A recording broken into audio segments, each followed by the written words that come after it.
Hello and welcome everyone. स्वागत है आप सभी का मेरे official YouTube channel agriculture success point पे। और आज का जो लेक्चर है उसके अंदर अपने करेंगे पिछले 5 नहीं पिछले 10 सालों के अंदर जो डेफिनेशन इंपॉर्टेंट आई हुई है उनके बारे में। ठीक है ना, पिछले 5-10 सालों में जो भी डेफिनेशन आई हुई है वो आज अपने कवर करेंगे कि कोई डेफिनेशन आती है उसका आंसर क्या लिखना होता है। तो लगभग क्या है, डेफिनेशन रिपीट होती रहती है, तो लगभग मैं आपको 45 से 50 डेफिनेशन कराऊंगा जो सबसे ज्यादा रिपीट हुई है, जो सबसे ज्यादा इंपॉर्टेंट होती है। तो इस जो आपका सॉइल फर्टिलिटी मैनेजमेंट है जो फर्स्ट ईयर के सेकंड सेमेस्टर में लगता है, पहले ये थर्ड ईयर में लगता था। जैसे अपन कल पेपर में देखा था ना, सारे पेपर क्या थे, थर्ड ईयर के थे। तो ये थर्ड ईयर के फर्स्ट सेमेस्टर में लगता है और फर्स्ट ईयर के सेकंड सेमेस्टर में लगता है। तो जो फर्स्ट ईयर वाले देख रहे हैं तो उनके सेकंड सेमेस्टर का कोर्स है, और जो थर्ड ईयर वाले इस लेक्चर को देख रहे हैं उनके थर्ड ईयर के फर्स्ट सेमेस्टर में ये कोर्स लगता है। क्योंकि सिक्स्थ दिन जो यूनिवर्सिटी का सिलेबस है उसमें क्या है, थोड़ा सा चेंजमेंट किया गया है। थर्ड ईयर वाले सिलेबस को फर्स्ट ईयर के अंदर ले आए हैं सॉइल फर्टिलिटी मैनेजमेंट को। तो आज इसके अंदर अपन लगभग 45 से 50 डेफिनेशन करेंगे। एक चीज करना, जैसे कल मैंने क्वेश्चन के बारे में बोला था कि आप इन क्वेश्चन को लिख लेना, वैसे इन डेफिनेशन को कि आप अपनी भाषा में लिख लेना, क्योंकि जब आप अपनी भाषा में लिखते हो तो उसको याद करना थोड़ा सा आसान होता है। तो चलिए इस वीडियो को स्टार्ट करते हैं। यदि अभी तक आप लोगों ने चैनल को सब्सक्राइब नहीं किया, चैनल को सब्सक्राइब कर देना और वीडियो को भी लाइक कर दीजिएगा। और पिछला लेक्चर यदि आप लोगों ने नहीं देखा जिसके अंदर मैंने आपको पिछले 5 सालों के सारे ऑब्जेक्टिव क्वेश्चन कराए हैं, तो उस लेक्चर का डिस्क्रिप्शन में लिंक मिल जाएगा, वहां से जाके आप उस लेक्चर को देख सकते हो यदि आप लोगों ने उस लेक्चर को नहीं देखा है तो डिस्क्रिप्शन में सारे लिंक मिल जाएंगे। जैसे सोइल फर्टिलिटी इवोल्यूशन के अंदर सोइल फर्टिलिटी इवोल्यूशन का भी क्वेश्चन आता है, जैसे माइक्रोबियल मेथड हो गया, एग्रो माइक्रोबियल मेथड हो गया, ठीक है, मतलब बायोलॉजिकल मेथड, इन सभी की मैंने लेक्चर तैयार कर रखे हैं। तो 2 लेक्चर तैयार किए हैं, एक के अंदर मैंने बायोलॉजिकल मेथड कराए हैं और एक के अंदर माइक्रोबायोलॉजिकल जो एजेक्टोबैक्टर हो गया, जैसे एकनिंग और एक के अंदर जैसे मिक्सर लीक टेक्निक होगी, न्यू पावर टेक्निक होगी, ये सारे कराए हैं। तो उन सभी के लिंक आपको डिस्क्रिप्शन में मिल जाएंगे। न्यूट्रिएंट वाला सारा मतलब आपका जो कोर्स है ना, लगभग इस कोर्स की सारे लेक्चर ही मैंने तैयार करके उन सभी लेक्चर्स के लिंक जो है वो आपको डिस्क्रिप्शन में मिल जाएंगे, वहां से आप देख सकते हो। तो चलिए अपने स्टार्ट करते हैं आज के इस लेक्चर को। देखो इसके अंदर पूछा गया है, पहली डेफिनेशन है सॉइल फर्टिलिटी की, मृदा उर्वरता की। ठीक है, सॉइल फर्टिलिटी या मृदा उर्वरता। अब देखो इसके अंदर मैंने यहाँ पे इंग्लिश में भी लिखा हुआ है और हिंदी में भी लिखा है, क्योंकि कुछ चीजें ऐसी होती हैं जो एग्जाम में कई बार क्या है, इंग्लिश वाले को हिंदी में ही सीधा लिख दिया जाता है।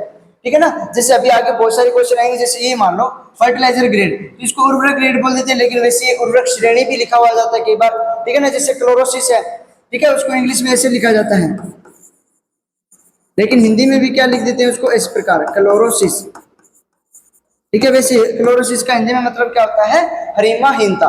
ठीक है ना, तो ये चीज है कि आप साथ साथ में इंग्लिश वाला नाम भी लिखना और साथ साथ में हिंदी वाला। और इंग्लिश मीडियम वालों की टेंशन मत लो, इसके अंदर जो जो चीजें इंग्लिश में लिखनी होती है वो भी मैं इंग्लिश में आपको बताता रहता हूँ, बताता रहूंगा क्या क्या चीज इसको हिंदी वाले को क्या इंग्लिश में बोलते हैं। ठीक है, प्रॉपर यदि मैं इंग्लिश में डेफिनेशन में आता तो बहुत टाइम लगता। ठीक है ना, तो चलिए अपने स्टार्ट करते हैं पहली डेफिनेशन सॉइल फर्टिलिटी या मृदा उर्वरता की। तो मृदा उर्वरता क्या होती है, मृदा की वह क्षमता जो पौधे के वृद्धि, विकास व उत्पादन के लिए आवश्यक पोषक तत्व प्रदान करती है, उसको क्या बोल देते हैं, मृदा उर्वरता। मतलब सॉइल फर्टिलिटी क्या होती है, जो ऐसी कैपेसिटी जो प्लांट की ग्रोथ, उसके डेवलपमेंट और उसके प्रोडक्शन के लिए क्या है, इसेंशियल न्यूट्रिएंट प्रोवाइड कराते हैं, उसको अपने बोल देते हैं सॉइल फर्टिलिटी। ठीक है, मतलब सॉइल मृदा की वह क्षमता जो क्या पौधे के वृद्धि, विकास और उत्पादन के लिए पोषक तत्व प्रदान करते हैं, उसको बोल देते हैं अपने सॉइल फर्टिलिटी। फिर सेकंड आता है फर्टिलाइजर ग्रेड। ठीक है, उर्वरक ग्रेड या उसको कई बार श्रेणी भी लिखा हुआ जाता है, उर्वरक श्रेणी। ठीक है, फर्टिलाइजर ग्रेड, तो इसकी डेफिनेशन क्या होगी, उर्वरक में उपस्थित पोषक तत्वों, कौन सी, एनपीके। उर्वरक में उपस्थित पोषक तत्वों, कौन से पोषक तत्व, ये एनपीके की न्यूनतम गारंटीकृत जो मात्रा है उसके अनुपात को क्या बोल देते हैं, उर्वरक ग्रेड बोल देते हैं। ठीक है ना, कोई फर्टिलाइजर है उसके अंदर जो पोषक तत्व होते हैं, कौन से मेन कौन से होते हैं, एनपीके, प्राइमरी जो पोषक तत्व होते हैं, उनकी जो न्यूनतम गारंटी के रहते हैं, मतलब इतना बोलते हैं कि इसमें इतना है, तो वो अमाउंट जो होती है उसके अनुपात को क्या बोल देते हैं, फर्टिलाइजर ग्रेड। जैसे एग्जांपल डीएपी। आप क्या है, देखो कुछ स्टूडेंट्स होते हैं जिनको पेपर करने का तरीका नहीं पता होता भी किस प्रकार से पेपर करते हैं, तो मैं साथ साथ बताता जाऊंगा। मान लो आपकी एग्जाम के अंदर फर्टिलाइजर ग्रेड डेफिनेशन आती है, तो आप एग्जांपल जरूर लिख के आना, क्योंकि जब आप एग्जांपल लिख देते हो ना तो एग्जामिनर को ये लगता है कि यार स्टूडेंट को बहुत कुछ आता है। ठीक है ना, तो वहां से आपको 2 के 2 नंबर मिलते हैं। अब वैसे डेफिनेशन में क्या है, एग्जामिनर जैसे अपने आम भाषा में सीधे लिख के आते हैं तो 1 नंबर दे के छोड़ देता है, यदि इस प्रकार से नहीं लिखोगे तो वो 1 नंबर दे के छोड़ देगा। लेकिन इन डेफिनेशन को आप लिख के आओगे ना एग्जाम में, तो आपको एग्जामिनर पूरे 2 नंबर देगा।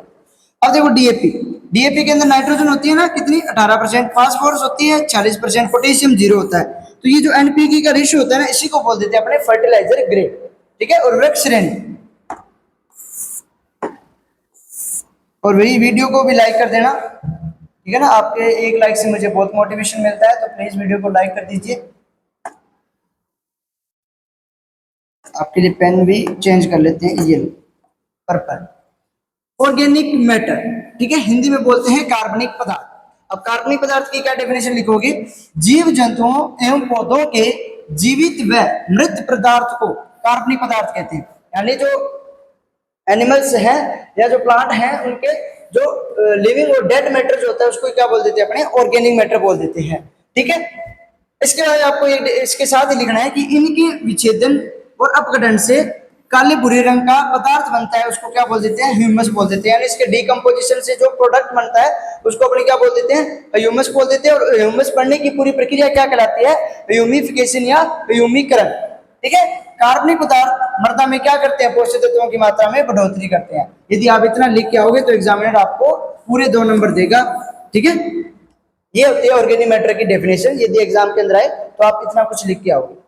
फिर आता है न्यूट्रिएंट, क्योंकि अपना जो सोइल फर्टिलिटी मैनेजमेंट है उसके अंदर मेन जो है वो न्यूट्रिएंट तो है। ठीक है, सोइल की जो फर्टिलिटी है वो किससे बढ़ेगी? न्यूट्रिएंट से। तो सबसे इंपॉर्टेंट डेफिनेशन है, एग्जाम के अंदर इस बार आ सकती है, पोषक तत्व या न्यूट्रिएंट की परिभाषा क्या होती है? वे तत्व जो पौधे के वृद्धि, विकास और उत्पादन के लिए आवश्यक होते हैं वो क्या कहलाते हैं? पोषक तत्व कहलाते हैं। यानी प्लांट की ग्रोथ, उसके डेवलपमेंट और उसके प्रोडक्शन के लिए जो एसेंशियल होते हैं उसको बोल देते हैं अपने न्यूट्रिएंट्स। पौधों के लिए कितने चाहिए? 17 आवश्यक पोषक तत्व है। टोटल एसेंशियल न्यूट्रिएंट कितने होते हैं? 17। लास्ट वाला कौन सा था? निकल। ठीक है, और पहला माइक्रो न्यूट्रिएंट कौन सा था? फेरस। और फेरस की खोज किसने की थी भाई? ग्रीश ने की थी। और निकल की ब्राउन ने। याद रख लेना, पहला सॉरी लास्ट न्यूट्रिएंट कौन सा था? निकल। और पहला माइक्रो न्यूट्रिएंट कौन सा था? तो फेरस। ठीक है, माइक्रो न्यूट्रिएंट सूक्ष्म पोषक तत्व जो पहला था वो था आपका फेरस, और ग्रीश ने इसकी खोज की थी। ठीक है, ये है न्यूट्रिएंट की डेफिनेशन। इसके बाद में 5th नंबर पे आती है नाइट्रीकरण। अब ये डेफिनेशन क्या है? अपने तो आम भाषा में लिख के आ जाते हैं कि अमोनियम का नाइट्रेट में बदलना नाइट्रीकरण कहलाता है। तो वहां पे एग्जामिनर क्या है, या तो आधा नंबर दे देगा या आपको 1 नंबर दे के छोड़ देगा। लेकिन आप इस प्रकार से डेफिनेशन लिख के आओगे तो एग्जामिनर आपको पूरे 2 नंबर देगा। अब कैसे लिखनी देखो, अमोनियम का इसमें नाइट्रोसोमोनास की उपस्थिति में नाइट्राइट में बदलना। यानी अमोनियम का नाइट्रोसोमोनास की प्रेजेंस में किसमें बदलना? नाइट्राइट में। और नाइट्राइट का नाइट्रोबैक्टर की प्रेजेंस में या उसकी उपस्थिति में नाइट्रेट में बदलना क्या कहलाता है? नाइट्रीकरण कहलाता है। ठीक है, अमोनियम का पहले किसमें होगा? नाइट्राइट में होगा। किसकी उपस्थिति में? नाइट्रोसोमोनास की उपस्थिति में। फिर नाइट्राइट का नाइट्रेट में होता है, किसकी उपस्थिति में? नाइट्रोबैक्टर की उपस्थिति में। इसी को बोलते हैं अपने नाइट्रीकरण या नाइट्रिफिकेशन। अर्थात अमोनियम का नाइट्रेट में बदलने की प्रक्रिया नाइट्रीकरण कहलाती है। मतलब लास्ट में आप सिंपल भाषा में लिखते हो दिक्कत नहीं है, लेकिन इस स्टार्टिंग में आप बढ़िया तरीके से लिख आओगे, उसके अंदर बैक्टीरिया वगैरह का बताओगे तो एग्जामिनर आपको अच्छे नंबर देगा। ठीक है ना, तो याद रख लेना, अर्थात लिख लो या अथवा लगा के दूसरी डेफिनेशन भी लिख के आ सकते हो आप। तो एग्जामिनर को भी लगेगा कि इसने 2 डेफिनेशन लिखी, एक ऑथेंटिक और एक अपनी आम भाषा के अंदर। फिर आता है इंडिकेटर प्लांट, सूचक पौधे। ठीक है, इंडिकेटर प्लांट या सूचक पौधे क्या होते हैं? वे पौधे जो किसी विशेष पोषक तत्व की कमी के विशेष लक्षण प्रकट करते हैं उनको क्या बोल देते हैं? अपने सूचक पौधे कहलाते हैं। ठीक है ना, जो क्या करते हैं, मान लो कोई भी न्यूट्रिएंट है वो किसी विशेष पोषक तत्व के बारे में तो बताएगा ना। ठीक है ना, उसकी यदि कमी हो जाती है प्लांट के अंदर तो वो उसके क्या है? एक स्पेसिफिक सिम्टम शो करता है, उसी को क्या बोल देते हैं? अपने इंडिकेटर प्लांट बोल देते हैं। जैसे बोरोन का क्या होता है भाई? सूरजमुखी होता है। मान लो यदि किसी सोइल के अंदर बोरोन की कमी है तो सबसे पहले उसके लक्षण किस पे दिखेंगे? सूरजमुखी पे दिखेंगे। ठीक है, ऐसे ही नाइट्रोजन का क्या होता है? फूल गोभी और पत्ता गोभी, फूल गोभी व पत्ता गोभी, कैबेज एंड कॉलीफ्लावर। ठीक है, फास्फोरस का क्या होता है अभी? मस्टर्ड यानी सरसों। ठीक है, ऐसे सल्फर का क्या होता है? लुसर्न रिज का। ठीक है, इसके अलावा पोटेशियम का आलू। ऐसे मैंने सभी न्यूट्रिएंट्स के लिखाए हुए हैं, डिस्क्रिप्शन में आपको का लेक्चर का लिंक भी मिल जाएगा। ठीक है, इंडिकेटर प्लांट वाले का, वहां से आप सारे देख सकते हो कि कौन कौन से न्यूट्रिएंट का इंडिकेटर प्लांट क्या होता है। ऐसे मान लो कॉपर का क्या होता है? गेहूं। ठीक है, जिंक का धान, इस प्रकार से मैंने सारे लिखाए हैं, तो वहां से आप देख सकते हो, डिस्क्रिप्शन में उनका लिंक मिल जाएगा। तो ये थी इंडिकेटर प्लांट की डेफिनेशन सूचक पौधे की। इसके बाद में चलते हैं 7th नंबर पे। 7th नंबर पे डेफिनेशन है सोइल प्रोडक्टिविटी, मृदा उत्पादकता। अभी अपनों ने सोइल फर्टिलिटी पढ़ा था, इसके बाद में अपने पढ़ रहे हैं सोइल प्रोडक्टिविटी। अब एग्जाम के अंदर क्या है, या तो वो डेफिनेशन पूछ लेगा आपको सोइल फर्टिलिटी और सोइल प्रोडक्टिविटी की, या इसके अंदर इंपॉर्टेंट चीज क्या है कि सोइल फर्टिलिटी और सोइल प्रोडक्टिविटी के अंदर डिफरेंस पूछा जाता है, तो इसका डिफरेंस भी अच्छे तरीके से पढ़ लेना। लेकिन मैं अभी आपको इस लेक्चर के अंदर डेफिनेशन करवा रहा हूं, तो डेफिनेशन देखो इस सोइल प्रोडक्टिविटी की क्या होती है। मृदा की प्रति हेक्टेयर उत्पादन देने की क्षमता मृदा उत्पादकता कहलाती है। एक तो सिंपल डेफिनेशन होगी, ठीक है, मृदा की प्रति हेक्टेयर जो उत्पादन देने की क्षमता है वो क्या कहलाती है, मृदा उत्पादकता। इसके अलावा और या अथवा लिख के आप इसकी दूसरी परिभाषा भी लिख सकते हैं, ताकि एग्जामिनर को ये लगे कि इसने दो परिभाषा लिखी है। तो दूसरी डेफिनेशन इसकी क्या बनेगी, मिट्टी की वह क्षमता या कैपेसिटी जो उसे फसलोत्पादन यानी क्रॉप प्रोडक्शन के लिए उपयुक्त बनाती है, यानी उसको सूटेबल बनाती है, उसी को क्या बोल देते हैं, अपने मृदा उत्पादकता बोल देते हैं। ठीक है ना। एक तो डेफिनेशन होगी कि मृदा की प्रति हेक्टेयर उत्पादन देने की जो क्षमता है उसको क्या बोल देते हैं, अपने मृदा उत्पादकता, या मिट्टी की वह क्षमता जो उसे फसल उत्पादन के लिए उपयुक्त बनाती है, उसको सूटेबल बनाती है, उसको बोल देते हैं अपने मृदा उत्पादकता। एक चीज और बता देता हूं, जो हिंदी मीडियम के स्टूडेंट है वो साथ साथ में ना जैसी डेफिनेशन वगैरह होती है तो इनके नाम वगैरह ना इंग्लिश में याद करना सीख जाओ, क्योंकि अभी देखो आपके आगे यदि एमएससी का एंट्रेंस एग्जाम दोगे या एमएससी करोगे तो वो सारी इंग्लिश में होती है, सारे के सारे एंट्रेंस एग्जाम इंग्लिश में होते हैं। तो वहां से आप अभी धीरे धीरे, जैसे मान लो फर्स्ट ईयर में आप इनके नाम इंग्लिश में याद करना करो, अगली ईयर जो आएगा उसके अंदर क्या आप इंग्लिश में डेफिनेशन लिखना स्टार्ट करो, ऐसे हैबिट बनती है। ठीक है ना। और क्या है, साथ में बाईलिंगुअल लिखा करो। यूनिवर्सिटी ऐसे थोड़ी बोलती है या भी आप प्योर इंग्लिश में लिखो या प्योर हिंदी में, आप बाईलिंगुअल लिख सकते हो। मान लो जैसे यहाँ पे उपयुक्त है तो यहाँ पे ऐसे सूटेबल भी लिख सकते हो आप। यूनिवर्सिटी ऐसे नहीं बोलेगी कि आपने सूटेबल क्यों लिखा, उपयुक्त लिखना था। ठीक है ना। तो मतलब आप बाईलिंगुअल लिखना सीखो ताकि आपकी हैबिट बन जाए इंग्लिश को कवर करने की। ठीक है। उसके बाद में आती है सॉइल टेस्टिंग या मृदा परीक्षण क्या होता है। मृदा परीक्षण की परिभाषा क्या बनेगी, मृदा परीक्षण एक ऐसा परीक्षण है या ऐसा एक टेस्ट है जिसमें मृदा के भौतिक यानी उसकी फिजिकल, रासायनिक यानी केमिकल और जैविक यानी बायोलॉजिकल गुणों यानी उसकी जो फिजिकल, बायोलॉजिकल और केमिकल प्रॉपर्टीज है उसकी जांच की जाती है। ठीक है। उसका टेस्ट किया जाता है किसके लिए, मृदा की गुणवत्ता और उपयुक्तता का पता लगाने के लिए। तो पूरी परिभाषा क्या है, मृदा परीक्षण एक ऐसा परीक्षण है जिसमें मृदा के भौतिक, रासायनिक व जैविक गुणों की जांच करके मृदा की गुणवत्ता व उपयुक्तता का पता लगाया जाता है, यानी उसकी क्वालिटी और उसकी सुटेबिलिटी का पता लगाया जाता है। इस परीक्षण के द्वारा मृदा में पोषक तत्वों का स्तर, उनका लेवल कितना है, उसकी पीएच और कार्बनिक पदार्थ की मात्रा और उसकी लवणता आदि का पता लगाते हैं। मतलब उसके अंदर अपने पीएच देखते हैं तो पीएच से अपने को पता लग जाता है ये सलाइन सॉइल है या एल्कलाइन सॉइल है या कौन सी है। उसके अंदर जैसे सॉइल टेस्टिंग से अपने क्या बनाते हैं, फिर soil health card, soil health card बनता है ना। तो सॉइल हेल्थ कार्ड के अंदर कितने पैरामीटर्स होते हैं, तो ये भी याद रख लेना, 12 पैरामीटर से होते हैं। कौन कौन से होते हैं, एक सेकंड इसको अपने रफ कर देते हैं। एक तो होता है ईसी यानी इलेक्ट्रिकल कंडक्टिविटी या विद्युत चालकता, एक होती है पीएच, फिर ऑर्गेनिक कार्बन, उसके बाद में आता है आपके तीनों प्राइमरी न्यूट्रिएंट, सेकेंडरी में सल्फर, फिर micro nutrient boron, ferrous, manganese, copper और जिंक। 1 2 3 4 5 6 7 8 9 10 11 12 ये 12 पैरामीटर्स जो हैं इनके बारे में अपने जब सॉइल टेस्ट करते हैं तो पता लगाते हैं। अब जैसे पीएच के लिए तो पीएच मीटर होता है, ठीक है। ऐसे ऑर्गेनिक कार्बन के लिए बार्कले ब्लैक मेथड होता है। नाइट्रोजन के लिए क्या होता है, क्षारीय परमैंगनेट विधि होती है। फास्फोरस के लिए क्या होता है, ओल्सन मेथड होता है, ठीक है। और पोटेशियम के लिए क्या होता है, अपने फ्लेम फोटोमीटर का यूज करते हैं। ऐसे सभी न्यूट्रिएंट्स के लिए अलग अलग मेथड्स होते हैं जो मैंने सॉइल फर्टिलिटी वाले जो क्लास है, सॉइल फर्टिलिटी इवोल्यूशन वाली जो क्लास है उसके अंदर सारों के लिखाया हुआ है। और एग्जाम के अंदर एक एक नंबर के बहुत क्वेश्चन बनते हैं यहाँ से, तो उनको कवर कर लेना। लेक्चर के लिंक जो है वो डिस्क्रिप्शन में आपको मिल जाएंगे, ठीक है। तो सॉइल टेस्टिंग में अपने क्या करते हैं, उसकी फिजिकल, केमिकल और बायोलॉजिकल प्रॉपर्टी का पता लगाते हैं, सॉइल की क्वालिटी और उसकी सुटेबिलिटी का पता लगाने के लिए। ये थी इसकी डेफिनेशन सॉइल टेस्टिंग की। इसके बाद में चलते हैं 9th नंबर डेफिनेशन पे। ये दोनों डेफिनेशन इंपॉर्टेंट है। एक होता है एक्टिव एब्जॉर्प्शन यानी सक्रिय अवशोषण, और दूसरा होता है पैसिव एब्जॉर्प्शन या निष्क्रिय अवशोषण। ठीक है ना, एग्जाम के अंदर या तो एक्टिव और पैसिव में से किसी भी एक की डेफिनेशन पूछी जाएगी। तो एक्टिविटी क्या होती है? वह प्रक्रिया जिसमें पौधे क्या होते हैं, अपनी जड़ों के माध्यम से मिट्टी से पोषक तत्वों और पानी को समय की ऊर्जा, ये यानी खुद का एनर्जी का यूज करके उसको अवशोषित करते हैं, वही क्या कहलाता है? सक्रिय अवशोषण कहलाता है। वह प्रक्रिया जिसमें पौधे अपनी जड़ों के द्वारा मृदा में या मिट्टी में पोषक तत्वों और पानी को समय की ऊर्जा का उपयोग करके अवशोषित करते हैं, वो कहलाता है आपका सक्रिय अवशोषण या एक्टिव एब्जॉर्प्शन। पैसिव एब्जॉर्प्शन क्या होगा या निष्क्रिय अवशोषण? वह प्रक्रिया जिसमें पौधे अपनी जड़ों के माध्यम से मिट्टी से पोषक तत्वों और पानी को बिना किसी ऊर्जा के अवशोषित करते हैं, उसको बोल देते हैं पैसिव एब्जॉर्प्शन। मतलब इसमें तो वो खुद की एनर्जी का सोर्स कर रहे हैं, इसमें किसी भी एनर्जी का सोर्स का यूज नहीं करते हैं।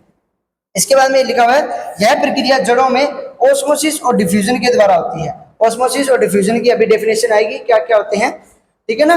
तो ध्यान रखना, इसके अंदर तो क्या वो समय की ऊर्जा का यूज कर रहे हैं, और जो पैसिव एब्जॉर्प्शन है इसमें समय की ऊर्जा का यूज नहीं करता है। इसमें क्या होता है, ऑस्मोसिस और डिफ्यूजन के द्वारा ये प्रक्रिया होती है। तो पैसिव एब्जॉर्प्शन या निष्क्रिय अवशोषण की परिभाषा है, तो आप ये पूरा लिख के आओगे उसके अंदर, ठीक है। इसके बाद में ये आगे आपकी डिफ्यूजन, मास फ्लो और रूट इंटरसेप्शन, तीनों की।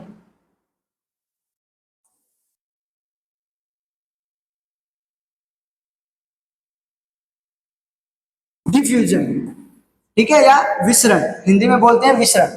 तो अधिक सांद्रता से कम सांद्रता की ओर आयनों का स्थानांतरण विसरण कहलाता है। यानी हाई कंसंट्रेशन से लो कंसंट्रेशन की तरफ जो आयंस का ट्रांसफर होता है, उसको अपने बोल देते हैं डिफ्यूजन।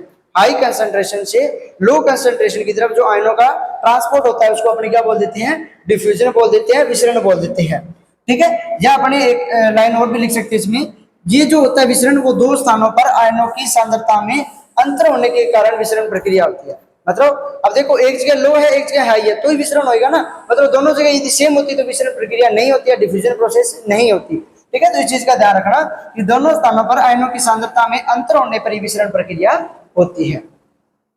इसके बाद में चलते हैं मास फ्लो और रूट इंटरसेप्शन। ये root interception, mass flow, diffusion की बहुत बार डेफिनेशन आई हुई है पिछले 10 सालों के अंदर। और मैंने पहले भी बताया कि जो ऑब्जेक्टिव किए थे वो अपनों ने 5 सालों के किए थे, लेकिन डेफिनेशन है वो लोग 10 सालों की अपने कवर कर रहे हैं। पिछले 10 सालों में जितनी डेफिनेशन रिपीट हो रही है, इंपॉर्टेंट जो डेफिनेशन है वो अपने कवर करेंगे इस क्लास में। तो मास फ्लो, हिंदी में इसको बोलते हैं सहंती प्रवाह। क्या बोल देते हैं इसको? सहंती प्रवाह, ठीक है। तो सहंती प्रवाह की क्या होती है परिभाषा? पोषक तत्वों का जल सहित जड़ों की ओर प्रवाह सहंती प्रवाह कहलाता है। यानी जो न्यूट्रिएंट्स हैं उनका वाटर के कनेक्ट के साथ ही क्या होना, रूट की ओर जो प्रवाह होता है या फ्लो होता है, उसको बोल देते हैं अपने सहंती प्रवाह या मास फ्लो बोल देते हैं। और जब वाष्पोत्सर्जन की दर अधिक होती है तो सहंती प्रवाह भी अधिक होता है। तो यहाँ से आपका एक ऑब्जेक्टिव क्लियर हो गया, या जो फिल इन द ब्लैंक्स आते हैं वो कवर हो गया। कौन सा? ये वाला, यहां से लेके ये वाला, ये पूरा एक ऑब्जेक्टिव क्वेश्चन बनता है। तो ऑब्जेक्टिव कैसे आ सकता है कि वाष्पोत्सर्जन की दर अधिक होती है तो सहंती प्रवाह डैश होता है। तो आप क्या बताओगे? अधिक होता है। मतलब वाष्पोत्सर्जन बढ़ेगा तो सहंती प्रवाह या मास फ्लो भी क्या होगा?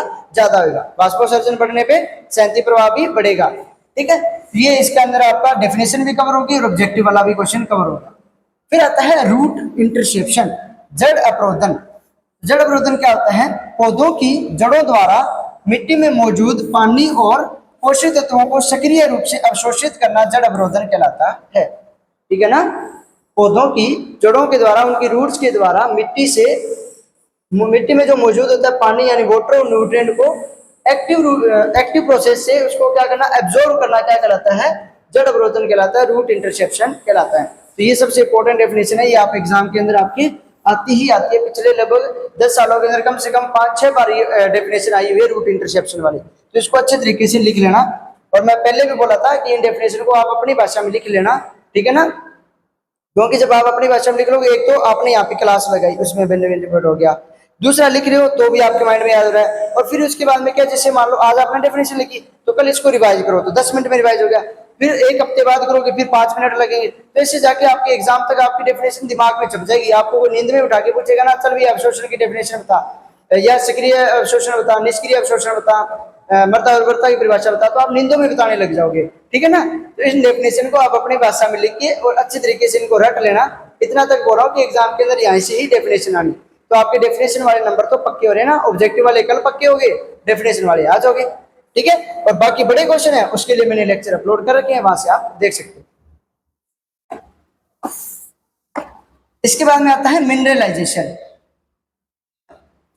मिनरलाइजेशन या खनिजीकरण, तो वह प्रक्रम जिसमें कार्बनिक पदार्थ सूक्ष्म जीवों की सहायता से अपघटित होकर अकार्बनिक पदार्थ में बदलता है, उसे बोल देते हैं खनिजीकरण या मिनरलाइजेशन। एक चीज मैं बोल देता हूं, इस डेफिनेशन के अंदर सबसे ज्यादा स्टूडेंट कंफ्यूज होते हैं मिनरलाइजेशन और इमोबिलाइजेशन में। तो ध्यान रख लेना, मिनरलाइजेशन, मिनरल का मतलब हो गया खनिज, मतलब इसमें खनिज बनेंगे। तो खनिज कब बनेंगे? जब ऑर्गेनिक मैटर जो है वो इनऑर्गेनिक में बदलेगा तब, यानी कार्बनिक पदार्थ अकार्बनिक में बदलेगा तभी तो खनिज बनेंगे। और इमोबिलाइजेशन में इसका अपोजिट होता है, मतलब इनऑर्गेनिक मैटर से ऑर्गेनिक मैटर बनता है। ठीक है। तो ये देखो, वह प्रक्रम जिसमें कार्बनिक पदार्थ सूक्ष्म जीवों की सहायता से अपघटित होकर डिकम्पोज होकर किसमें बदलता है? इनऑर्गेनिक मैटर या अकार्बनिक पदार्थ में बदलता है, उसे बोल देते हैं खनिजीकरण प्रक्रिया। और यहाँ पे भी आपका एक ऑब्जेक्टिव क्लियर हो रहा है कि इस प्रक्रिया के लिए CN अनुपात का जो कार्बन नाइट्रोजन अनुपात होता है वो कितना होता है? 20:1 से कम होता है। ये भी बहुत बार क्वेश्चन आया हुआ है कि CN रेशियो जो है वो कितना होना चाहिए? तो 20:1 से कम होना चाहिए मिनरलाइजेशन प्रोसेस के लिए। फिर आता है इमोबिलाइजेशन या स्थिरीकरण। तो स्थिरीकरण में वह प्रक्रम जिसमें अकार्बनिक पदार्थ अपघटित होकर कार्बनिक पदार्थ में बदलता है, उसको बोल देते हैं स्थिरीकरण। ठीक है। और इस प्रक्रम के लिए CN रेशियो जो है वो कितना होना चाहिए? 30:1 से अधिक, 30:1 से मोर देन 30:1, ये होता है इमोबिलाइजेशन के लिए। और लेस देन 20:1 वो होता है मिनरलाइजेशन के लिए। तो इन डेफिनेशन को अच्छे तरीके से रट्टा मार लेना भाई अपनी भाषा में। और ये डेफिनेशन लेके उसके बाद में आप ऐसे भी लिख सकते हो कि ऑर्गेनिक मैटर इनऑर्गेनिक में बदल रहा है, तो एग्जामिनर वो डेफिनेशन नहीं देखता है, इसमें देख लेता है कि इसको पता है कि ऑर्गेनिक मैटर इनऑर्गेनिक में बदल रहा है, क्योंकि इसमें तो यही चीज है ना भी कौन किस में बदल रहा है। यदि ये वाला लिख के आ जाओगे तो गलत हो जाएगी पूरी डेफिनेशन।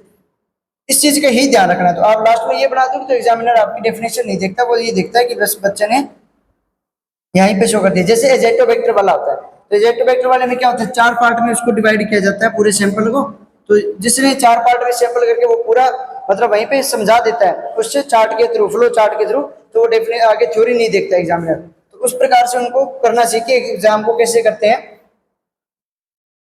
तो आपको पेपर करना भी आना चाहिए। अभी अपनों ने खनिजीकरण वाली डेफिनेशन पढ़ ली थी, एक सेकंड रुकिएगा।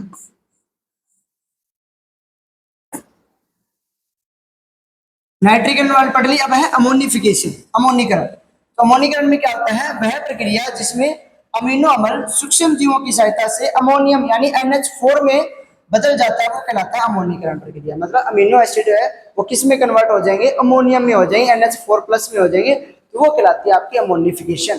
ठीक है ना। अब क्या होता है, बच्चे बहुत ज्यादा कंफ्यूज होते हैं। पहले दूसरी डेफिनेशन भी है अथवा लगा के, वो भी लिख देना। वह प्रक्रिया जिसमें सूक्ष्म जीव कार्बनिक पदार्थों से नाइट्रोजन युक्त रसायनों को अमोनियम जैसे सरल पदार्थों में बदल देते हैं, वो अमोनीकरण कहलाती है। तो ये तो बिल्कुल इजी सी डेफिनेशन होगी, ये थोड़ी सी साइंटिफिक डेफिनेशन होगी। ठीक है ना। वह प्रक्रिया जिसमें सूक्ष्म जीव क्या करते हैं? ऑर्गेनिक मैटर में से जो नाइट्रोजन युक्त जो रसायन होते हैं, केमिकल्स होते हैं, उनको किसमें बदल देते हैं? भी अमोनिया जैसे सरल जो पदार्थों में बदल देते हैं, सिंपल कंपाउंड में बदल देते हैं, वो आपकी कहलाती है अमोनीकरण। अब बहुत सारे स्टूडेंट क्या है इसके अंदर कंफ्यूज होते हैं अमोनिया और अमोनियम में। अपने इसको एक सेकंड रुको, अमोनिफिकेशन की डेफिनेशन पढ़ी ली, इसको ऊपर कर देते हैं, यहाँ पे समझ लेते हैं। एक होता है अमोनिया, एक होता है अमोनियम। कंफ्यूजन ट्रिक के साथ कवर हो जाएगी। देखो, अमोनिया होता है NH3 और अमोनियम होता है NH4। अब क्या होता है जब एग्जामिनर आता है ना, तो एक तो पेपर करते हैं तब भी प्रेशर होता है, एग्जामिनर आता है तो भी प्रेशर रहता है। तो एग्जामिनर के बार पूछ लेता है अमोनिया क्या होता है, अमोनियम क्या होता है, तो बच्चे वहां पे कंफ्यूज हो जाते हैं कि NH3 अमोनियम था या NH4 अमोनियम था। तो उस चीज की मैं ट्रिक बता रहा हूँ। देखो, जो NH3 है वो होता है अमोनिया। तो कैसे याद रखोगे? इसमें कितने लेटर्स आ रहे हैं? 1 2 3 4 5 6 7, इसमें टोटल लेटर कितने हैं 7। इसमें देखो 1 2 3 4 5 6 7 8, इसमें कितने लेटर है 8। तो जिसमें लेटर ज्यादा है उसमें हाइड्रोजन भी ज्यादा, जिसमें लेटर कम है उसमें हाइड्रोजन भी कम। तो ये ट्रिक अच्छी है ना। अमोनिया के अंदर 7 आ रही है तो मतलब हाइड्रोजन इसमें कम, इसमें अमोनिया में 8 लेटर आ रही है और इसमें हाइड्रोजन ज्यादा। तो ऐसे भी याद रख सकते हो, ज्यादा वाला ज्यादा हाइड्रोजन वाला, ठीक है। तो अमोनिया होता है NH3 और अमोनियम होता है NH4। तो बहुत सारे स्टूडेंट को कंफ्यूजन होती है, जिनको नहीं होती उनके लिए बढ़िया, जिनको होती है वो इस प्रकार से याद कर सकते हो। अब देखो फिर आता है स्ट्रेट फर्टिलाइजर या सरल उर्वरक। तो एक स्ट्रेट फर्टिलाइजर हो गया, एक अभी जो कॉम्प्लेक्स और कंपाउंड फर्टिलाइजर बताऊंगा, इसमें स्टूडेंट को बहुत ज्यादा कंफ्यूज होती है, तो इसको ढंग से पढ़ लेना। स्ट्रेट फर्टिलाइजर या सरल उर्वरक कैसे होते हैं, वो कौन से होते हैं, ऐसे उर्वरक जिनमें केवल एक प्राथमिक पोषक तत्व है। कौन कौन से होते हैं प्राथमिक पोषक तत्व, NPK, नाइट्रोजन फास्फोरस और पोटेशियम। इनमें से यदि कोई एक पाया जाता है उसको बोल देते हैं अपने स्ट्रेट फर्टिलाइजर या सरल उर्वरक, ठीक है। ऐसे उर्वरक जिनमें केवल एक प्राथमिक पोषक तत्व होता है वो होता है आपका स्ट्रेट फर्टिलाइजर या सरल उर्वरक, ठीक है। इसके बारे में आप एग्जांपल बता सकते हो। अभी मैंने बताया था कि एग्जांपल बता के आओगे तो एग्जामिनर अच्छे नंबर देगा।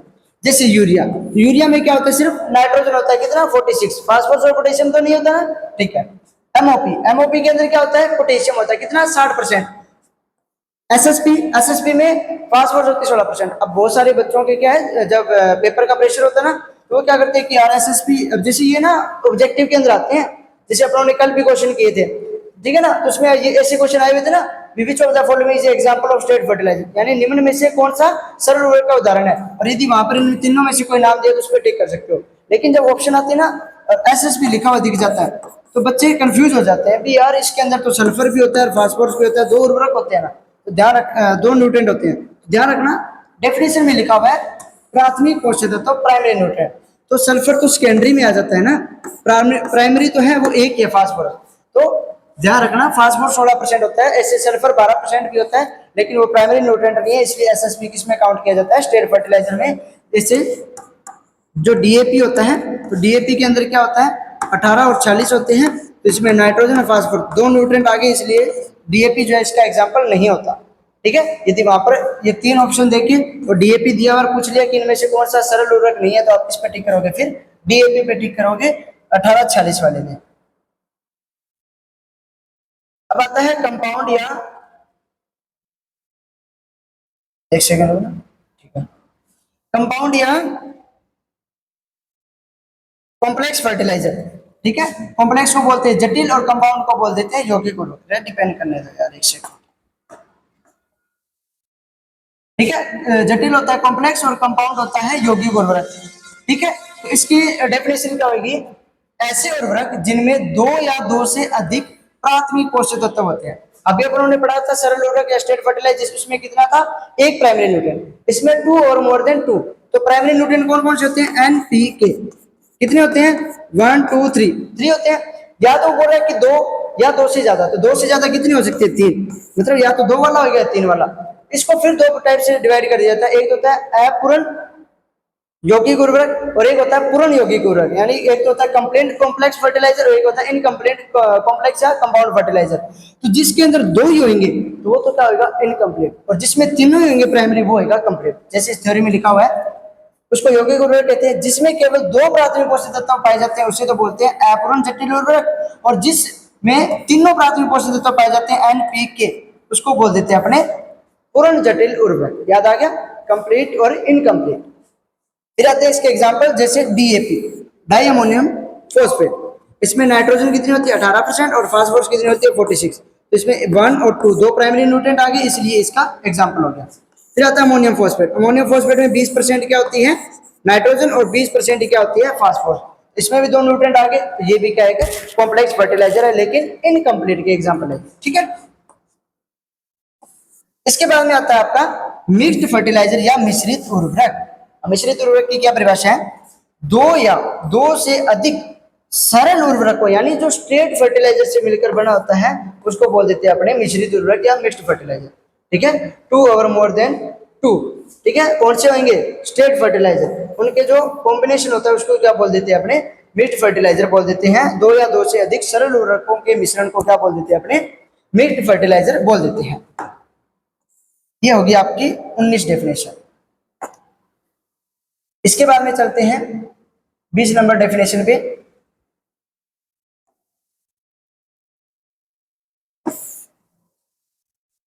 लो एनालिसिस फर्टिलाइजर, हिंदी में बोल देते हैं कम विश्लेषण उर्वरक।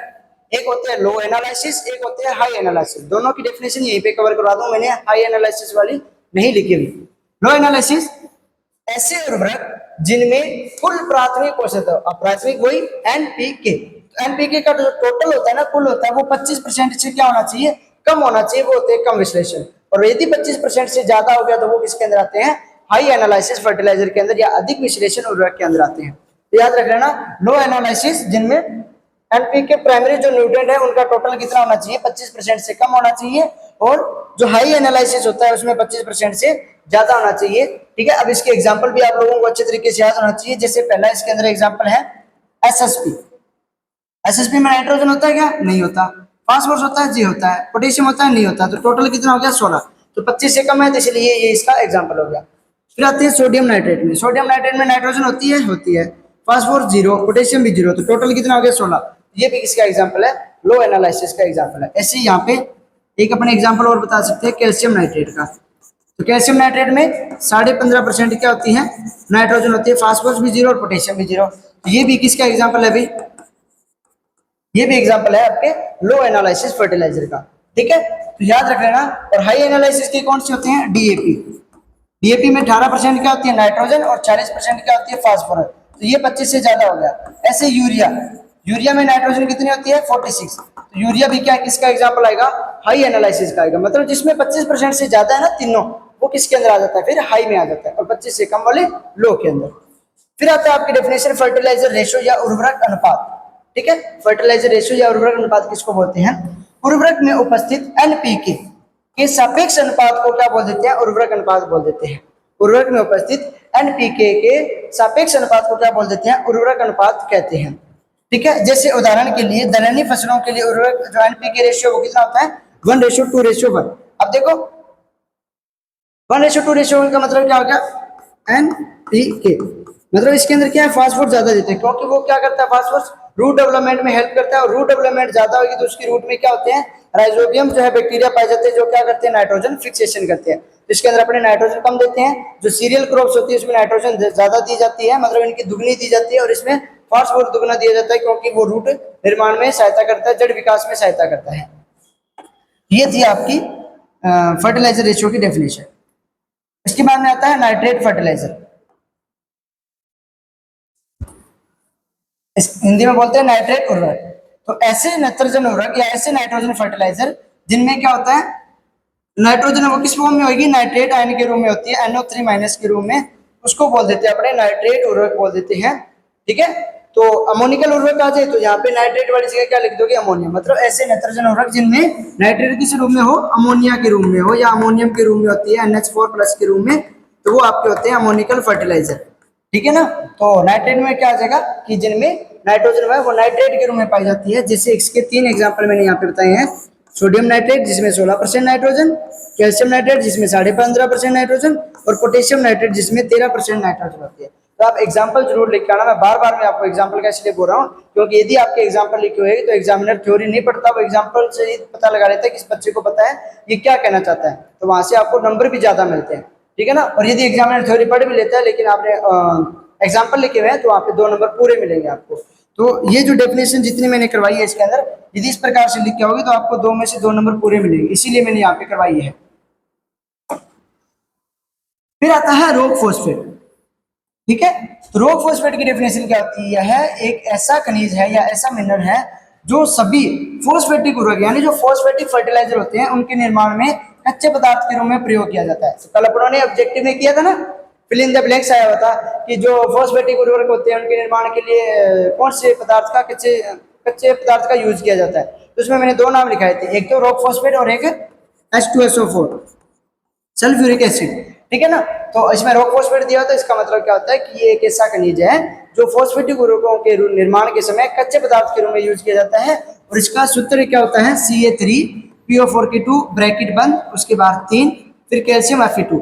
अब बहुत सारे अपने देखते हैं ना, गूगल वगैरह पे देखते हैं और भी कई बुक्स के अंदर देखते हैं, तो वहाँ पे इसको फॉर्मूले को अलग तरीके से लिख देते हैं, जैसे CA+CA10 वगैरह ऐसे करके। तो इसका मतलब ये है, मतलब कई जगह क्या है, इसको पूरा खोल के लिख देते हैं, कई जगह कंबाइन करके लिख देते हैं। अब इसका मतलब भी देखो, यहाँ पे कैल्शियम कितनी है 3, यहाँ पे बार पावर कितनी है 3, तो 3 × 3 कितने हो गए 9, और प्लस ये रहा 1, तो टोटल कितने हो गए 10 कैल्शियम से। ऐसे CA10 लिखो चाहे CA3 करके ऐसे लिख दो, फॉर्मूला कैसे भी लिख दो, लेकिन होना सही चाहिए। ठीक है, तो ये इसका रॉक फॉस्फेट का फॉर्मूला अच्छे तरीके से याद कर लेना। आपके ऑब्जेक्टिव में अलग से फॉर्मूला भी पूछा जा सकता है, और थ्योरी के अंदर आ जाए तो भी आप फॉर्मूला लेके आओगे तो एग्जामिनर नंबर अच्छे देगा। फिर आता है पिल्लोफोस। पिल्लोफोस क्या होता है, जो बेसिक स्लेग होता है या रॉक फॉस्फेट जो होता है, उसको ऐसे अनुपात में मिलाया जाता है जिससे क्या मिश्रण में P2O5 जो है, यानी फॉस्फेट जो है वो कम से कम कितना हो जाए भी 18%। उसको बोल देते हैं अपने, इस मिश्रण को क्या बोलते हैं, पिल्लोफोस। मतलब बेसिक स्लेग और रॉक फॉस्फेट को इस प्रकार से अपने को मिलाना है कि इसमें जो फॉस्फेट होता है या P2O5 होता है वो कितना हो, 18% से कम हो, तो उसको बोल देते हैं अपने पिल्लोफोस। ठीक है,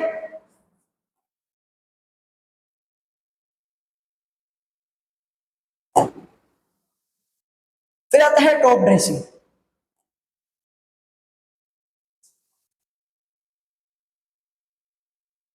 टॉप ड्रेसिंग, ठीक है, तो ड्रॉप ड्रेसिंग क्या होता है, खड़ी फसल में यानी स्टैंडिंग क्रॉप के अंदर फर्टिलाइजर को देना क्या कहलाता है, ड्रॉप ड्रेसिंग कहलाता है। और इसमें ज्यादातर कौन से नाइट्रोजन उर्वरकों का प्रयोग करते हैं, कौन से फर्टिलाइजर का यूज किया जाता है, नाइट्रोजन फर्टिलाइजर का सबसे ज्यादा यूज किया जाता है किसमें, ड्रॉप ड्रेसिंग में, खड़ी फसल के अंदर उर्वरक देना। ठीक है ना, तो इसका एग्जाम्पल हो गया जैसे यूरिया, एग्जाम्पल भी आपको लिख के आना है। फिर आता है फर्टिगेशन। फर्टिगेशन क्या होता है, सिंचाई जल के साथ उर्वरकों को देना फर्टिगेशन कहलाता है, यानी फर्टिलाइजर विद इरिगेशन वाटर, उसको बोल देते हैं अपने फर्टिगेशन। जिससे खेत में फसल की सिंचाई करते समय जल में क्या बना देना भी, मोनो अमोनियम फॉस्फेट, उसको बोल देते हैं अपने फर्टिगेशन। और आपके यदि एग्जाम जो ऑब्जेक्टिव क्वेश्चन आते हैं उसके अंदर पूछा भी जाए कि फर्टिगेशन के लिए कौन सा फर्टिलाइजर सबसे बेस्ट है, तो मोनो अमोनियम फॉस्फेट जो है वो फर्टिगेशन के लिए सबसे बेस्ट फर्टिलाइजर माना जाता है। तो आपके 1 नंबर वाला क्वेश्चन भी यहाँ पे कवर हो रहा है, मोनो अमोनियम फॉस्फेट। याद रख लेना, फर्टिगेशन के लिए सबसे उपयुक्त उर्वरक कौन सा है, मोनो अमोनियम फॉस्फेट। और एक चीज ध्यान रखना, मैं जैसे ना यहाँ पे कॉलेज में पढ़ाता हूँ तो कुछ बच्चे क्या होते हैं, डेफिनेशन वगैरह लिख लेते हैं, जैसे मैं लिखवा रहा हूँ तो उस प्रकार से अपनी भाषा में लिखते जाते हैं। ठीक है, कुछ कहते हैं लिख लेंगे, और कुछ लिख रहे होते हैं उनको भी परेशान करते रहते हैं कि यार मत लिख, तू क्या करेगा ऐसे लिख के। तो मैं बता देता हूँ, आप अपनी भाषा में नोट्स बनाते रहा करो, दुनिया तो सिर्फ ज्ञान देती है, साथ नहीं देती। तो आप अपनी भाषा के अंदर जिस प्रकार से नोट्स बनते हैं वैसे बनाते रहा करो, दुनिया की मत सोचा करो। आप अपने कहते भी कोई ना मैं तो बनाऊंगा, ठीक है ना, तो आप अपनी भाषा में नोट्स बनाया करो अच्छे तरीके से, दुनिया को छोड़ दो, तभी आप सक्सेस हो पाओगे। ठीक है ना, तो इन नोट्स को अच्छे तरीके से लिख लेना। मैं बार बार मैं बोल रहा हूँ कि आपके पेपर से पहले आपकी सारी डेफिनेशन माइंड के अंदर फिक्स होनी चाहिए। ठीक है ना, तभी आपके नंबर अच्छे बनेंगे। और आपको लिखी लिखाई मिल रही है, आपको तो बस रटनी है इनको अपनी भाषा में लिख के, ठीक है, या इनको सीधे लिख लेना और उनको अच्छे तरीके से रटते जाना बस जब तक पेपर ना आए। फिर आता है फार्म यार्ड मैन्योर, गोबर की खाद। अब एग्जाम के अंदर क्या है, FYM ऐसे लिखा हुआ आता है, हिंदी में ऐसे लिख देता है FYM। ठीक है, FIM का मतलब क्या होता है, फार्म यार्ड मैन्योर या गोबर की खाद। तो इसमें क्या लिखेंगे, पशुओं के मलमूत्र, उनका जो वेस्ट एक्सक्रीट होता है, या सूक्ष्म जीवों, सॉरी, पशुओं के मलमूत्र को सूक्ष्म जीवों की सहायता से अपघटित यानी इसको डिकम्पोज करके तैयार की गई खाद को क्या बोल देते हैं अपने, FIM बोल देते हैं। और इसमें नाइट्रोजन कितना होता है 0.5%, फास्फोरस भी 0.25 और पोटेशियम भी 0.5। ठीक है, और इसे बनाने की सबसे उपयुक्त विधि कौन सी है भी, ट्रेंच विधि। तो यहाँ पे भी एक ऑब्जेक्टिव क्लियर हो गया आपका। तो यहाँ से भी क्वेश्चन आते हैं ऑब्जेक्टिव के अंदर, और यहाँ से भी आता है कि जो गोबर की खाद बनाने की सबसे उपयुक्त विधि कौन सी है, तो ट्रेंच विधि है। और ट्रेंच विधि को डिस्कवर्ड किसने किया था, तो CN आचार्य ने। और ट्रेंच विधि से एक क्वेश्चन और आता है, कौन सा, कि जो ट्रेंच विधि है उसके, ट्रेंच विधि के लिए गहराई कितनी रखी जाती है ट्रेंच में, यानी उसकी जो नालियां बनाते हैं तो उनकी गहराई कितनी होती है, उनकी जो डेप्थ होती है वो कितनी होती है, तो 1 मीटर। ठीक है, CN आचार्य ने डिस्कवर किया था, और उसकी गहराई कितनी रखते हैं, 1 मीटर रखते हैं। तो आपके लगभग 3-4 ऑब्जेक्टिव इसी क्वेश्चन से कवर हो गए। फिर आता है बल्कि ऑर्गेनिक मैन्योर। अब जो ना मैन्योर होती है ना, वो 2 टाइप की होती है, एक होती है बल्कि और एक होती है कंसंट्रेटेड, यानी एक होती है स्थूल कार्बनिक खाद और एक होती है सांद्रित कार्बनिक खाद। ये देखो दोनों ही। ठीक है, एक होती है आपकी बल्कि ऑर्गेनिक मैन्योर यानी स्थूल कार्बनिक खाद, और एक होती है कंसंट्रेटेड ऑर्गेनिक मैन्योर सांद्रित कार्बनिक खाद। अब बल्कि कौन सी होती है? ऐसी खाद जिसमें जो कार्बनिक पदार्थ की मात्रा होती है वो ज्यादा होती है लेकिन न्यूट्रिएंट कम होते हैं। ऐसी खाद जिसमें कार्बनिक पदार्थ ज्यादा लेकिन न्यूट्रिएंट कम होते हैं वो तो होती है आपकी बल्कि या स्थूल। और ऐसी खाद जिसमें कार्बनिक पदार्थ कम लेकिन पोषक तत्व ज्यादा होते हैं, न्यूट्रिएंट ज्यादा होते हैं, वो होती है आपकी कंसंट्रेटेड ऑर्गेनिक मैन्योर। जैसे ये डेफिनेशन, ऐसी खाद जिसमें कार्बनिक पदार्थ की मात्रा अधिक होती है लेकिन पोषक तत्वों की मात्रा वह वो कम होती है, उसे बोल देते हैं स्थूल कार्बनिक खाद। जैसे गोबर की खाद, कंपोस्ट, वर्मी कंपोस्ट। अब कल अपनों ने ऑब्जेक्टिव किए थे तब देखा था ना, ऐसे क्वेश्चन आए हुए थे, तो वो पूछ भी लेता है कि विच of the following is example of बल्कि ऑर्गेनिक मैन्योर, मतलब निम्नलिखित में से कौन सा स्थूल कार्बनिक खाद का उदाहरण है। तो आपको पता होना चाहिए गोबर की खाद, कंपोस्ट, वर्मी कंपोस्ट और ये जो पोल्ट्री मैन्योर होती है ये, और नाइट सॉइल भी इसी में आती है। अभी नाइट सॉइल की डेफिनेशन आगे आएगी। ठीक है, नाइट सॉइल भी किसी का एग्जांपल होता है बल्कि ऑर्गेनिक मैन्योर का। कंसंट्रेटेड जो ऑर्गेनिक मैन्योर होती है सांद्रित कार्बनिक खाद, ऐसी खाद जिसमें कार्बनिक पदार्थ की मात्रा क्या होती है? कम होती है लेकिन पोषक तत्वों की मात्रा क्या होती है? अधिक होती है, उसे बोल देते हैं सांद्रित कार्बनिक खाद। ठीक है ना, तो कंफ्यूज मत होना कि कंसंट्रेटेड कौन से और बल्कि कौन से, तो इनको अच्छे तरीके से माइंड में बिठा लेना। इसके एग्जांपल केक्स, खलियां, बोन मील, ब्लड मील, ठीक है ना, फिश गुआनो, बर्ड गुआनो, ये सारे इसी में आते हैं। ठीक है ना, सॉरी ये raw bone meal, steam bone meal, ये सारे किसके एग्जांपल है? कंसंट्रेटेड के एग्जांपल है। जैसे केक्स के अंदर ग्राउंडनट केक आती है ना, ग्राउंडनट केक यानी मूंगफली की खली, नीम केक, नीम की खली। ठीक है, तो ग्राउंडनट केक में कितने होते हैं नाइट्रोजन? 7.2, और नीम में कितनी होती है? 5.2। तो ये न्यूट्रिएंट से इनमें मिल रहे हैं। तो इसमें देखो, इनमें तो किसी में नहीं होती, इनमें तो हाईएस्ट 3% नाइट्रोजन चलती है या 3.5 तक चली जाती है। ठीक है, लेकिन इसमें देखो 7.2, 5.2, मतलब इसमें न्यूट्रिएंट ज्यादा लेकिन इसमें ऑर्गेनिक मैटर कम होता है, कार्बनिक पदार्थ कम होता है। फिर आपकी क्या आती है 30 नंबर वाली डेफिनेशन, बायोरेट। ठीक है, तो बायोरेट क्या होता है? यूरिया निर्माण के समय उच्च तापमान, कितना तापमान? लगभग 150 से 170 डिग्री सेल्सियस। तो यहाँ पे भी आपका एक ऑब्जेक्टिव क्वेश्चन कवर हो गया कि बायोरेट के लिए टेम्परेचर कितना आवश्यक है, तो 150 से लेके 170 डिग्री सेल्सियस। तो ज्यादा टेम्परेचर के कारण यूरिया के जो दो मॉलिक्यूल्स होते हैं, दो अणु होते हैं, वो मिलकर एक उत्पाद बनाते हैं जिसको क्या बोल देते हैं? बायोरेट बोल देते हैं। मतलब हाई टेम्परेचर से यूरिया के जो दो मॉलिक्यूल्स होते हैं वो एक मिश्रण बनाते हैं, इसको पाउंड बनाते हैं, जिसको क्या बोल देते हैं? बायोरेट। और यूरिया में बायोरेट कितना होना चाहिए? 1.5% से कम होना चाहिए, मतलब अधिक नहीं होना चाहिए। ठीक है, अधिक नहीं होना चाहिए, ऐसे लिख लो, 1.5% से कम होना चाहिए। ठीक है, तो एग्जाम के अंदर ये भी आता है, जैसे कल अपनों ने क्वेश्चन किया तो उसमें ऑप्शन गलत दिया हुआ था 2% वाला। ठीक है ना, तो यूरिया में जो है वो 1.5% से कम होना चाहिए बायोरेट। इसका सूत्र भी आता है एग्जाम के अंदर, तो सूत्र क्या होता है? NH2CO NH CO NH2। आपके जैसे कल अपनों ने क्वेश्चन किया तो उसमें था ना बायोरेट का फॉर्मूला, तो NH2CO NH CO NH2। तो ये इसका फॉर्मूला भी अच्छे तरीके से याद कर लेना। इसके अंदर इसकी पूरी प्रोसेस भी मैं आपको करवा देता हूँ, एक सेकंड रुको। तो इसमें क्या होता है, जैसे अरे भाई कोई सा भी आ जा, इसमें यूरिया का फॉर्मूला क्या होता है? एक सेकंड रुको,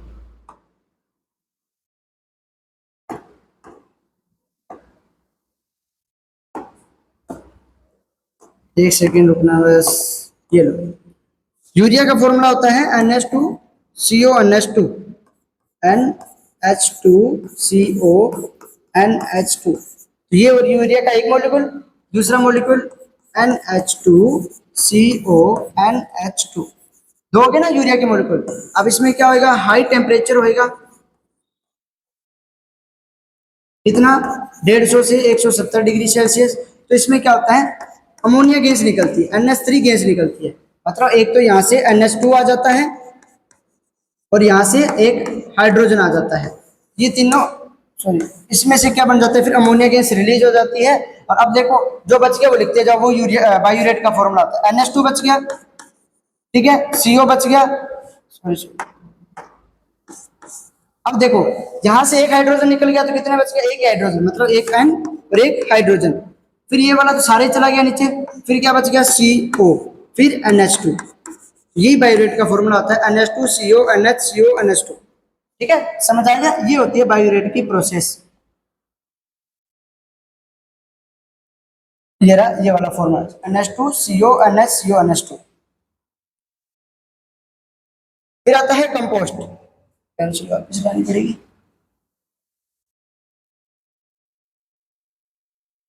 एक सेकेंड। बायोरेट के बाद में आता है कंपोस्ट और वर्मी कंपोस्ट। तो कंपोस्ट की परिभाषा क्या होती है? पशुओं के मलमूत्र, बिछावन, बिछावन को बोलते हैं लिटर, अपशिष्ट चारे और वनस्पति पदार्थों के सूक्ष्म जैविक अपघटन के फलस्वरूप तैयार उत्पाद को क्या बोल देते हैं? कंपोस्ट। मतलब जो आपके पशुओं के बिछावन जो होता है ना, लिटर वगैरह होती है, या पशुओं का मलमूत्र हो गया, या रेजिड्यू, फोटो रेजिड्यू हो गया, मतलब चारे का अवशिष्ट पदार्थ हो गया, या कोई प्लांट मैटर हो गया, वनस्पति पदार्थ हो गया, उसको जब उसका माइक्रोबियल डिकम्पोजिशन होता है, उससे जो प्रोडक्ट बनता है उसको बोल देते हैं कंपोस्ट। वर्मी कंपोस्ट क्या होता है? केंचुओं द्वारा कार्बनिक पदार्थ जैसे फसल अवशेष, पशुओं के मलमूत्र, कूड़ा कचरा आदि को खाकर विसर्जित किया गया पदार्थ क्या कहलाता है? वर्मी कंपोस्ट कहलाता है। मतलब केंचुए क्या करेंगे? गोबर वगैरह को खाएंगे, फिर वो जो एक्सक्रीट करेंगे, मलमूत्र त्यागेंगे, उसी को वो क्या बोल देते हैं? अपने वर्मी कंपोस्ट बोल देते हैं। और वर्मी कंपोस्ट में नाइट्रोजन कितनी होती है? 1.75 से 2.5, फास्फोरस कितना होता है? 1.5 से 1.8%, और पोटेशियम कितना होता है? 1 से 1.5% होता है, 1 से 1.5%। ठीक है ना? तो एनपीके कंटेंट आपको अच्छे तरीके से पता होना चाहिए। एग्जाम के अंदर एनपीके कंटेंट का भी सीधा ही क्वेश्चन आ जाता है। तो एक सेकंड मैं वीडियो देख लेता हूँ, कल वाली तरह लेक्चर बीच में न रुक जाए।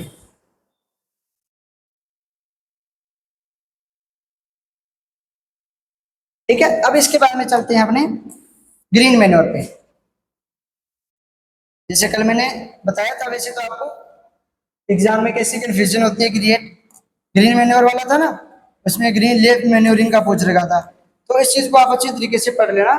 ग्रीन मैन्योर वाला मैंने यूट्यूब पे लेक्चर भी अपलोड किया है, उसका लिंक भी आपको डिस्क्रिप्शन में मिल जाएगा। दो टाइप की होती है ना, इन सीटू एक्स सीटू। इसमें से यदि एग्जाम में ग्रीन लीफ मैन्योरिंग पूछा जाए तो उसका एग्जाम्पल क्या लिखना होता है, तो सारा उसमें करवाया हुआ है। ग्रीन मैन्योरिंग, हरी खाद।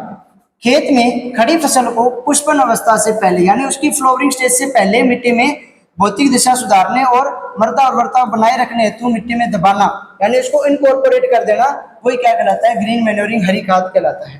ठीक है ना? मतलब जो फसल है, अपनी क्रॉप है, उसके अंदर फ्लोवरिंग स्टेज से पहले उसको क्या कर देना? सोइल के अंदर इनकॉर्पोरेट कर देना। किसके लिए? सोइल की फिजिकल प्रॉपर्टी के लिए और उसकी फर्टिलिटी को इंक्रीज करने के लिए। तो वो होती है ग्रीन मैन्योरिंग। ठीक है, ये दो टाइप की होती है, इंसिटू एक्सिटू, वो सारा आप उस लेक्चर से कर लेना। ठीक है, उसके बाद में आता है ऑयल केक्स, खलियां। अच्छा, ग्रीन मैन्योरिंग के अंदर सबसे ज्यादा कौन सी फसलों का यूज किया जाता है? तो दलहनी फसलों का सबसे ज्यादा यूज किया जाता है, यानी जो पल्सेस क्रॉप होती है उनका सबसे ज्यादा यूज होता है। ऑयल केक्स, खलियां। तो तिलहनी फसलों से तेल निकालने के पश्चात जो ठोस अवशेष पदार्थ बचता है, उसी को क्या बोल देते हैं? खलियां बोल देते हैं। यानी जो ऑयल सीड क्रॉप होती है उनसे अपन ने ऑयल निकाल लिया, अब उसके बाद जो सॉलिड मैटर बच गया उसको क्या बोल देते हैं? अपने केक्स बोल देते हैं। और ये इनका उपयोग मृदा में पोषक तत्वों की मात्रा में बढ़ोतरी करने के लिए किया जाता है। जैसे इसके एग्जाम्पल हो गए, अभी मैंने बताया था ग्राउंडनट केक, नीम केक। तो ग्राउंडनट केक में 7.2, नीम केक में 5.2। ठीक है, तो ये इसके एग्जाम्पल हो गए, दोनों ग्राउंडनट और नीम के। ऐसे बहुत सारी केक्स होती हैं। ठीक है ना? इनको भी दो प्रकार से क्लासिफाई किया जाता है, एडिबल और नॉन एडिबल। तो वो सारा आपको यूट्यूब लेक्चर पे मिल जाएगा। एग्रीकल्चर सक्सेस पॉइंट पे सारे लेक्चर अपलोड किए गए हैं। और अभी तक यदि आप लोगों ने चैनल को सब्सक्राइब नहीं किया तो आपके लिए इतने अच्छे से लेक्चर लेके आ रहा हूँ, तो प्लीज चैनल को सब्सक्राइब कर लो और इस वीडियो को इतने ज़्यादा शेयर कर दो ताकि हर एक स्टूडेंट जो एग्जाम के अंदर 1 घंटे 1 नाइट स्टडी करता है उसके पास पहुंचे। ठीक है ना? एक चीज मैं बोलना चाहूंगा, अब कुछ बच्चे क्या होते हैं, जैसे एक रात पहले पढ़ते हैं ना, जैसे मान लो कल पेपर है तो आज पढ़ना स्टार्ट करें रात को बस। तो यदि आप एक चीज सोचो, आप एक रात पढ़ के इतने अच्छे नंबर ले आते हो, पास हो जाते हो। यदि आप पूरा साल थोड़ा थोड़ा पढ़ते हो तो आप टॉप कर सकते हो। तो इस चीज को सोचना अच्छे तरीके से भी, हम एक रात में पढ़ के इतने अच्छे नंबर ला सकते हैं, तो पूरा साल पढ़ेंगे तो कितने अच्छे नंबर आ सकते हैं। तो थोड़ा सा आप ज्यादा नहीं, डेली 2-3 घंटे ही पढ़ना स्टार्ट कर दो जी, लेकिन डेली कुछ ना कुछ पढ़ते रहो। ये सारा बीएससी वाला जो मैटर होता है, ये सारा ही आपके कंपटीशन एग्जाम के अंदर आता है। कंपटीशन में अलग से क्वेश्चन थोड़ी आएंगे, ही तो बनते हैं। लेकिन वही चीज है कि अपने जब 4th ईयर के अंदर चले जाते हैं और कोई एक आधा पेपर देते हैं ना, तब अपने को पता लगता है कि यार अपनों ने गलती कर ली, पूरी डिग्री खराब कर ली। ठीक है ना? तो डिग्री के अंदर इसीलिए टीचर आपको बोलते रहते हैं कि पढ़ते रहो। ठीक है ना? क्योंकि ये सारा का सारे मैटर उनको पता है भी आगे इनके काम आना है। ठीक है ना? तो अच्छे तरीके से पढ़ना स्टार्ट कर दो, और जितने भी आपके एग्रीकल्चर से रिलेटेड ग्रुप में आप जुड़े हो वहां पे इस लेक्चर को शेयर भी कर देना। नाइट सोइल या नाइट सोइल, ठीक है ना, तो वह खाद जो मानव द्वारा उत्सर्जित मल मूत्र से बनती है उसको बोल देते हैं नाइट सोइल। मतलब जो ह्यूमन एक्सक्रीटा से बनती है उसको बोल देते हैं अपने नाइट सोइल। और इसमें 5.5% क्या होती है, नाइट्रोजन पाई जाती है। इसके अलावा इसमें 4% P2O5 होता है और 2% K2 होता है, पोटास होता है, ठीक है ना। तो इसके अंदर एनपीके कंटेंट याद रखना, लेकिन ज्यादातर आता है नाइट सोइल का। नाइट सोइल में 5.5% नाइट्रोजन होती है। फिर आता है फिलर या पूरक। तो एक वांछित ग्रेड का उर्वरक मिश्रण तैयार करते समय उसका निश्चित भार पूरा करने के लिए जो सामग्री मिलाई जाती है उसे पूरक कहते हैं। जैसे अपने पहला पेपर किया था उसमें ऑब्जेक्टिव आया हुआ था ना, ये फिल इन द ब्लैंक्स आया हुआ था, ठीक है। तो आपको पता होना चाहिए कि फिलर होता है, पूरक क्या होता है। तो डेफिनेशन आती है तो इस प्रकार से लिखना होता है, ऑब्जेक्टिव में तो वो एक लाइन में ही करना होता है, ठीक है ना। तो एक वांछित ग्रेड का उर्वरक मिश्रण तैयार करने के लिए उसका निश्चित भार पूरा करने के लिए जो भी अपने पदार्थ बनाते हैं ना, एक्स्ट्रा मटेरियल बनाते हैं, उसको बोल देते हैं पूरक या फिलर। जैसे एग्जांपल के लिए डीएपी, तो डीएपी में 18% नाइट्रोजन और 40% P2O5 होता है, तो टोटल कितना हो गया 64। तो 100 अपने आप में हर कोई चीज 100% होती है, तो 100 में से 64 डिवाइड करेंगे तो 36 रह गया। अब ये 36% क्या कहलाता है, फिलर मटेरियल होता है। ये कुछ भी हो सकता है, कुछ भी इसके अंदर मिला सकते हैं, ठीक है। उसके बाद में आता है यूरिया, ठीक है। तो यूरिया में नाइट्रोजन होती है 46 और 20% इसमें होता है कार्बन, तो टोटल हो गया 66%। इसमें से माइनस करें तो 34% रह गया। तो मतलब यूरिया में 34% फिलर मटेरियल होता है। अब अपने चलते हैं 37 नंबर डेफिनेशन पे। 37 नंबर डेफिनेशन है मैक्रोन्यूट्रिएंट की वृहद पोषक तत्व की। तो मैक्रोन्यूट्रिएंट टोटल कितने होते हैं, 6, ठीक है। तो वे तत्व जिनकी पौधों को 1 ppm से अधिक मात्रा में आवश्यकता होती है वो आपके कहलाते हैं वृहद पोषक तत्व। मतलब जिनकी रिक्वायरमेंट 1 ppm यानी पार्ट पर मिलियन, एक पार्ट पर मिलियन से ज्यादा यदि रिक्वायरमेंट है तो वो आपके होते हैं मैक्रो या वृहद पोषक तत्व। ये 2 प्रकार के होते हैं, कौन से, एक तो प्राथमिक पोषक तत्व कौन कौन से, NPK, और द्वितीय कौन से होते हैं, कैल्शियम, मैग्नीशियम और सल्फर, 3, ठीक है। तो 3 ही प्राइमरी होते हैं, 3 ही सेकेंडरी होते हैं, तो इनको भी अच्छे से याद कर लेना। और एक चीज बता देता हूँ, एएफओ के जो एएफओ का एग्जाम होता है ना बीएससी बेस पे, उसमें अंदर भी यहाँ से क्वेश्चन आते हैं कि निम्नलिखित में से कौन सा प्राथमिक पोषक तत्व, और बहुत सारे स्टूडेंट का वहाँ पे गलत भी होता है, ठीक है। तो ये मतलब ना ये इजी सी चीज है, ये नहीं है, कंफ्यूज वहाँ पे बहुत करते हैं, ठीक है। सूक्ष्म पोषक तत्व का सबसे ज्यादा पूछा है और लगभग एएफओ के अंदर 4 से 5 बार आया हुआ है, ठीक है। उसका भी लिंक आपको डिस्क्रिप्शन में मिल जाएगा। मैंने उसमें लगभग 5 सालों के अंदर एएफओ के अंदर जो भी क्वेश्चन आए हुए हैं सॉइल साइंस के वो सारे करवाए हुए हैं। तो उसके अंदर न्यूट्रिएंट चैप्टर से बहुत क्वेश्चन आए, तो उनको एक बार करके देखिएगा। जो स्टूडेंट मेरे से पढ़े हुए हैं उनके लगभग सारे क्वेश्चन ही हो जाएंगे, तो एक बार उन क्वेश्चन को करके देखना ताकि आपको पता लगे कि किस लेवल के क्वेश्चन बनते हैं यहाँ से कंपटीशन एग्जाम में। तो ये तो हो गया आपका मैक्रो का। फिर आते हैं माइक्रो न्यूट्रिएंट, सूक्ष्म पोषक तत्व। सूक्ष्म पोषक तत्व वे तत्व जिनकी पौधों को 1 ppm से कम मात्रा में आवश्यकता होती है वो सूक्ष्म पोषक तत्व कहलाते हैं।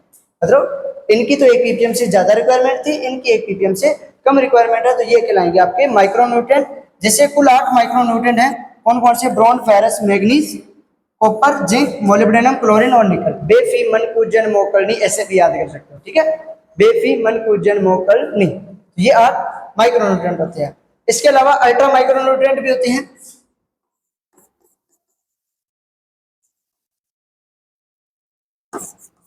यानी अति सूक्ष्म पोषक तत्व। तो अल्ट्रा माइक्रो न्यूट्रिएंट ये किसने दिए थे, तो निकोलस ने दिए थे 1963 के अंदर, ठीक है। तो ये कौन से होते हैं, जिनकी 1 ppb से भी कम मात्रा में आवश्यकता होती है, 1 ppb पार्ट पर बिलियन, ठीक है ना। 1 ppb से भी कम मात्रा में आवश्यकता होती है वो होते हैं आपके अल्ट्रा माइक्रो न्यूट्रिएंट, अति सूक्ष्म पोषक तत्व।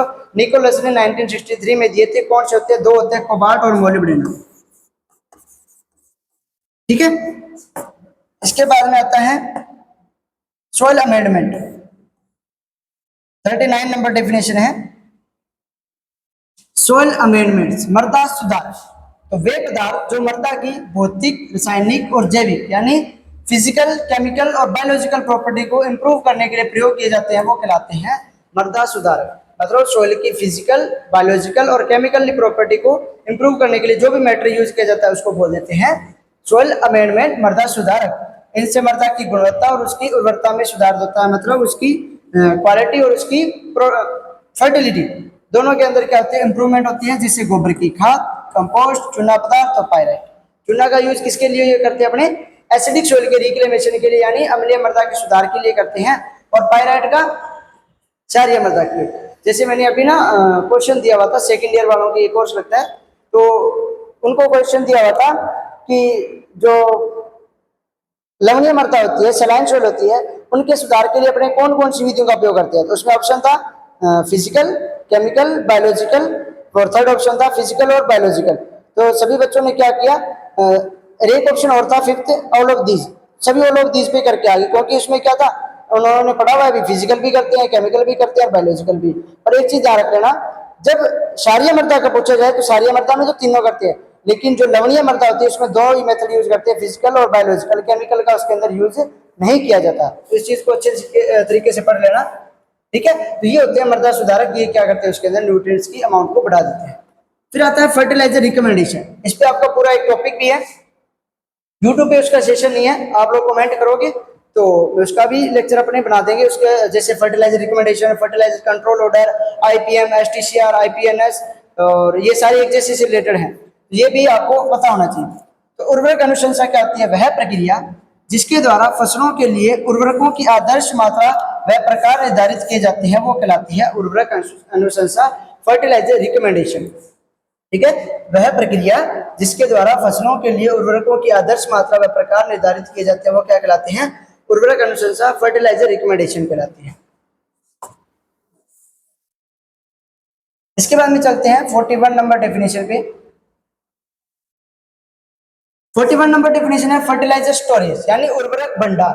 उर्वरक भंडार ऐसे स्थान जहां उर्वरकों को उचित देखभाल के साथ संग्रहित किया जाता है ताकि वे किसानों को आवश्यकता के समय उपलब्ध कराए जा सके, वो कहलाते हैं उर्वरक भंडार या फर्टिलाइजर स्टोरेज। ये आगे तीन टाइप के होते हैं, ठीक है। तो वो आपको फर्टिलाइजर स्टोरेज वाले लेक्चर के अंदर मैं करवा दूंगा, लेकिन डेफिनेशन पढ़ लो कि ऐसे स्थान जहां उर्वरकों को उचित देखभाल के साथ संग्रहित किया जाता है, उनको स्टोर किया जाता है ताकि वे किसानों को आवश्यकता के समय उपलब्ध कराया जा सके, उनकी अवेलेबिलिटी हो सके, तो वो होते हैं आपके उर्वरक भंडार।